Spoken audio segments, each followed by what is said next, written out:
Trinity, the School of Learning with CBSE curriculum, IIT and NEET Foundation. Hello, our Trinity proudly launches 6 Acres Campus.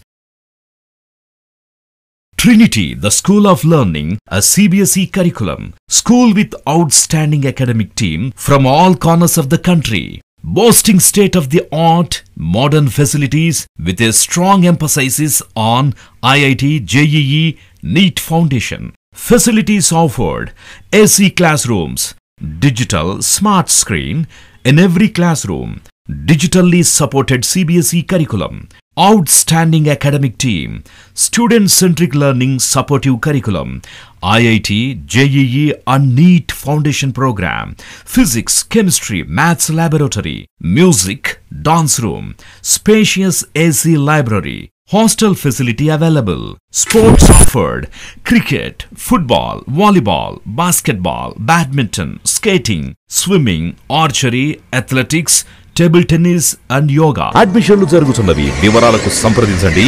Trinity, the School of Learning, Station Road, Peddapalli. On call 88795 29999.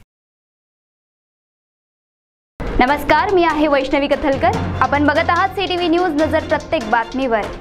Hindi आणि मराठी भाषेत बातम्या प्रसारित करणारे जिल्ह्यातील एकमेव channel, sponsored by Sukhkarta associates. आणि आता पाहूयात गेल्या 24 तासातील बातम्या पटापट. चंद्रपूर शहरातील झरपट नदीच्या पात्रात एका अनोळखी इसमाचा मृतदेह आढळून आल्याने एकच खळबळ उडाली आहे. या इसमाचे वय अंदाजे 30 ते 35 वर्ष असून उजव्या हातावर नागाचे चित्र गोंदवले आहे. सदर इसमाची ओळख पटल्यास पोलीस ठाण्यात कळवावे असे पोलीस खात्याने कळवले आहे. अहेरी राष्ट्रीय महामार्गावर गोंडपिंपरी येथे पिकअप वाहनाची तपासणी केली असता त्या वाहनातून अंदाजे 26 लाख रुपये किमतीचे अनाधिकृत चोर बीटी बियाणे जप्त करण्यात आले. या कारवाईत एका व्यक्तीवर गुन्हा दाखल करण्यात आलाय आणि वाहन मालकाचे नाव आकाश गणेश राऊत, राहणार गडअहेरी असे आहे. वणी शहरातील नांदेपेरा मार्गावर एका भरधाव वेगात धावणाऱ्या 4 चाकी वाहनाने एका विद्युत खांबाला जोरदार धडक दिली. धडक इतकी जोरदार होती की त्या धडकेत विद्युत खांब 20 फूट दूर फेकला गेला आणि कार त्या खांबाच्या तारात अडकून पडली. बुधपौर्णिमेच्या निमित्ताने ताडोबा अंधारी व्याघ्र प्रकल्पात व्याघ्र गणना सुरू झाली आहे. या निमित्ताने अनेक व्याघ्र प्रेमींनी मचाणावर आपली उपस्थिती नोंदवली आहे. शेतकऱ्याच्या शेतातील वीज कापल्याने संतप्त झालेल्या शेतकऱ्याने विद्युत कर्मचाऱ्याला चांगलेच बदलले आणि 3-4 सोबती मिळून महावितरणच्या कार्यालयावर दगडफेक केली. ही घटना जळगाव जिल्ह्यात घडली. ताडोबा अंधारी व्याघ्र प्रकल्पातील निमढेला गेट पर्यटनाकरिता बंद करण्यात आले. तसेच भानुसखिंडीच्या शिवा नावाच्या बछड्यास जेरबंद केल्यानंतर नागरिकांनी सुटकेचा श्वास सोडलाय. परंतु काल परत 2 वाघांचे दर्शन झाल्याने खानगाव सावरी परिसरातील नागरिक धास्तावल्याचे दिसून येत आहे.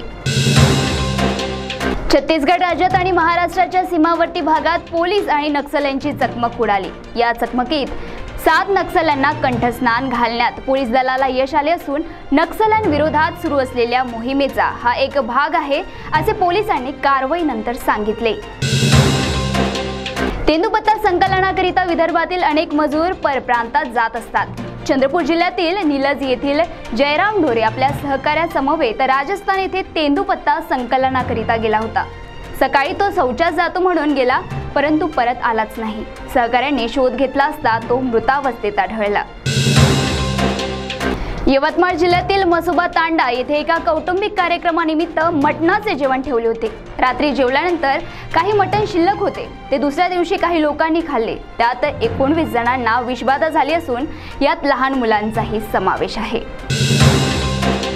तर या होत्या पटापट बातम्या. लवकरच भेटूया पुन्हा काही नव्या बातम्यांसह.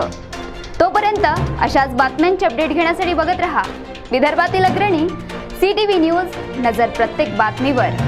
नमस्कार.